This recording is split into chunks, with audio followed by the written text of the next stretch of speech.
NCERT summary YouTube channel पे आपका स्वागत है। आज हम करने वाले हैं हमारी हिंदी का टॉपिक वर्णमाला, जो हमने कल हल्का फुल्का कल जिसके बारे में डिस्कस किया था। आज हम थोड़ा सा डीपली करते हैं, कितने वर्ण हैं, कितना क्या कुछ हम वो देखते हैं। ठीक है, पहले जब हम हिंदी में हमसे पूछा जाता था कि हिंदी में कितने स्वर और कितने व्यंजन हैं, तो हमारा एक ही आंसर होता था। हिंदी में जो है स्वर 11 है और व्यंजन 33 है। ठीक है, 33 व्यंजन है हमारा, यही आंसर होता था। और जो भी संयुक्त व्यंजन वगैरह वो मिला के हम जो है टोटल कितने बताते थे, हम 52 लेके चलते थे हम, कि हमारे पास जो है 52 वर्ण है। 52 हमारी जो है हिंदी वर्णमाला में वर्ण आते हैं। ठीक है, लेकिन आज जो है अगर हमसे पूछा जाए कि हमारे पास स्वरों की संख्या कितनी है, तो आज हमारे पास स्वर कितने आ चुके हैं, 13 स्वर हो चुके हैं। ठीक है, 13 स्वर वो कौन कौन से हैं देखते हैं। 13 स्वर है और 33 व्यंजन है। अब इनका पार्टीशन किया गया है कि कौन कितना क्या क्या कैसे हैं, हम वो देखते हैं। ठीक है, हमारे पास पहले स्वर कितने हैं, हमारे पास स्वर है हमारे पास 13, जिसमें ए, आ, ई, उ, ए, आई, ओ,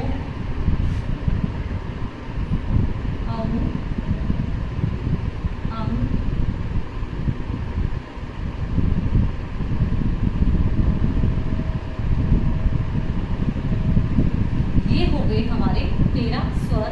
इसमें अंग और अंग जो हमारे दो ये अयोग वहाँ थे, इनको भी जोड़ा गया है। उसके बाद हमारे पास आते हैं स्पर्श व्यंजन। हमारे कितने हैं, स्पर्श व्यंजन है हमारे टोटल 25, जिसमें क से लेकर म तक हमारे सारे व्यंजन आते हैं। ठीक है, फिर हमारे पास व्यंजन आते हैं अंतस्थ व्यंजन।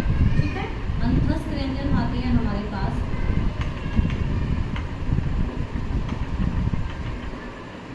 हमारे पास कितने अंतस्थ व्यंजन हैं, 4, य, र, ल, व। ठीक है, उसके पास हमारा संघर्षी व्यंजन, जिनको बोलने में ज्यादा संघर्ष लगता है, संघर्षी व्यंजन उनको बोलते हैं, वो भी 4 है। श, स है, ये हमारे हैं संघर्षी व्यंजन। उनको ऊष्मीय व्यंजन भी बोलते हैं। ठीक है, उसके बाद हमारा आता है उपक्षिप्त व्यंजन।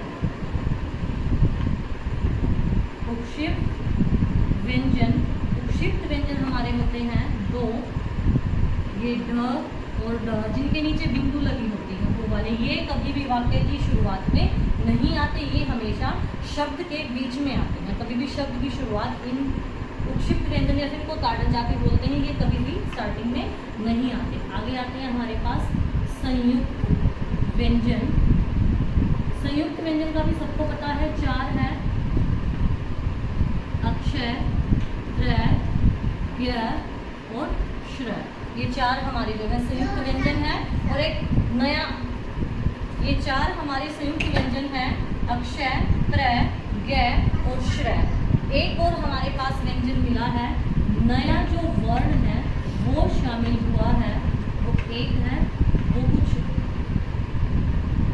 इस तरह से वो आता है, ये नया वर्ण शामिल हुआ है। तो 13 और 25, 38, 38 और 4, 42, 42 और 4, 46, 46 और 2, 48, 48 और 4, 52, 52 और 1, 53। हमारे टोटल जो वर्णमाला में जो वर्णों की संख्या है, पहले हम 52 लिखते थे, लेकिन आज हमारी वर्णमाला में जो वर्णों की संख्या है वो 53 हो चुकी है, 53 हो चुकी है। पहले हम कितनी लिखते थे, हम 52 लिखते थे, लेकिन आज अगर हम करंटली देखें तो हम वर्णों की संख्या कितनी लिखेंगे, 53 लिखेंगे। जिसमें हम थोड़ा डीपली करते हैं, हमारे स्वर जो है वो 13 हो चुके हैं। इसमें जो 2 अयोग वहाँ थे, अंग और अंग खाली, ये इनको जो है स्वरों में ही शामिल कर लिया गया है। अब जो है स्वर हमारे पास 13 हो चुके हैं। फिर है हमारे स्पर्श व्यंजन, जो कि 25 हमारे स्पर्श व्यंजन होते हैं, क्वर्ग, च्वर्ग, ट्वर्ग, कवर्ग, त्वर्ग, ये सब कुछ जो है हमारे स्पर्श व्यंजन में आता है।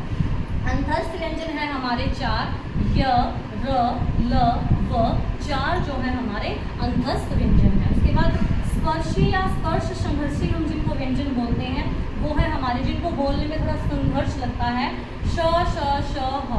ये 4 जो है हमारे संघर्षी या फिर स्पर्शी संघर्षी व्यंजन हैं। उसके बाद है उत्क्षिप्त व्यंजन, 2 है हमारे, ड और ड जिनके नीचे बिंदु लगी होती है, ये हमारे 2 उत्क्षिप्त व्यंजन हैं। उसके बाद है संयुक्त व्यंजन, अक्षय, त्रय, ज्ञ और श्रय, 4 हमारे पास संयुक्त व्यंजन है। और एक नया वर्ण अब हिंदी वर्णमाला में शामिल हुआ है जिसको हम ऐसे लिखते हैं। तो अब हमारी वर्णमाला में जो टोटल जो वर्ण है वो कितने होते हैं?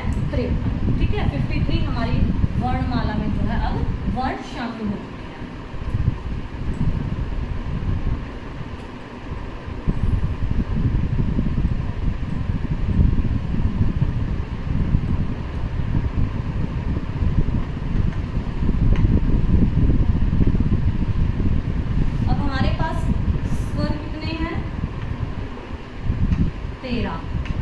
मात्रा कितनी है? 10। और जो है खड़ी हमारे पास कितनी है? 12 खड़ी। ठीक है, और 12 खड़ी का जो सुझाव है वो किसने दिया है? सावरकर बंधुओं ने। ठीक है, सावरकर जो है बंधुओं ने खड़ी का जो 12 खड़ी है उन्होंने सुझाव दिया है। मात्रा कौन कौन सी है? क्या अ की मात्रा होती है?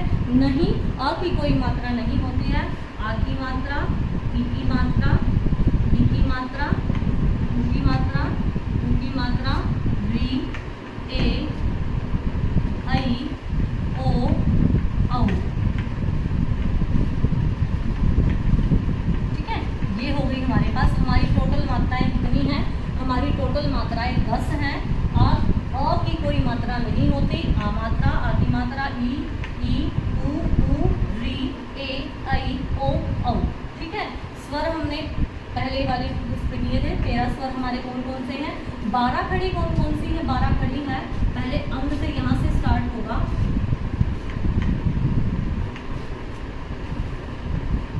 का, की, टी, ऊ,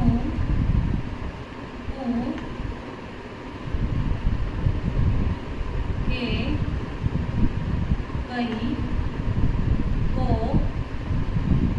कऊ,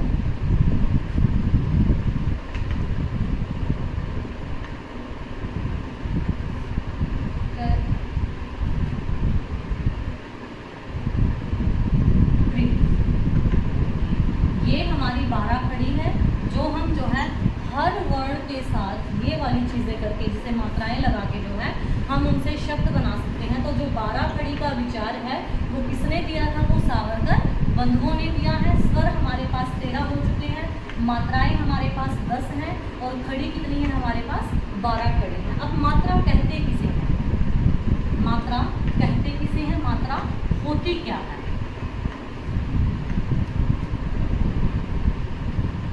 मात्रा किसे कहते हैं? स्वरों के उच्चारण के काल को या फिर स्वरों के उच्चारण में लगने वाला समय, ठीक है। जब हम स्वरों का उच्चारण करते हैं तो स्वरों के उच्चारण में जो समय लगता है उसको मात्रा कहते हैं। ठीक है, स्वरों के उच्चारण के कालमान को मात्रा कहते हैं। स्वरों के उच्चारण में जो समय लगता है उसको मात्रा कहते हैं, या फिर स्वरों के जो उच्चारण कालमान को मात्रा कहते हैं। ठीक है, अब मात्रा के आधार पर स्वर जो है 3 प्रकार के होते हैं। मात्रा के आधार पर स्वरों का वर्गीकरण। ठीक है, मात्रा के आधार पर जो है स्वरों का वर्गीकरण कितने टाइप से किया गया है? 3 टाइप से जो है स्वर बताए गए हैं। पहला है हर्ष स्वर, दूसरा है दीर्घ स्वर और तीसरा है क्लुप्त स्वर। हर्ष स्वर, दीर्घ स्वर और क्लुप्त स्वर। हर्ष स्वर क्या है? जो एक मात्रिक स्वर है, जो एक मात्रिक स्वर हैं उनको जो है हम हर्ष स्वर कहते हैं। जैसे एक मात्री कौन से हैं, जैसे है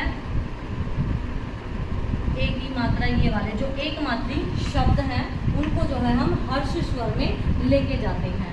दीर्घ स्वर में जो दो मात्रिक स्वर हैं, ठीक है, जिनमें दो मात्राएं लगती हैं, जो दो मात्रिक स्वर हैं उनको जो है दीर्घ स्वर कहते हैं, जैसे ऐ की और औ की मात्रा, ये द्विमात्रिक स्वर हैं। और जो त्रिमात्रिक शब्द हैं, जो त्रिमात्रिक स्वर हैं उनको जो है हम प्लुत स्वर में लेके जाते हैं। जैसे हम ओम की ध्वनि का उच्चारण करते हैं तो ओम, ऐसे थोड़ा सा ज़्यादा टाइम लगता है तो उसको बोलते हैं त्रिमात्रिक स्वर या फिर प्लुत स्वर। जिन स्वरों के उच्चारण में थोड़ा समय लगता है, जैसे ए है, आ है, ई की मात्रा है, और आ की मात्रा, ई की मात्रा, वो हमारे एक मात्रिक स्वर होते हैं।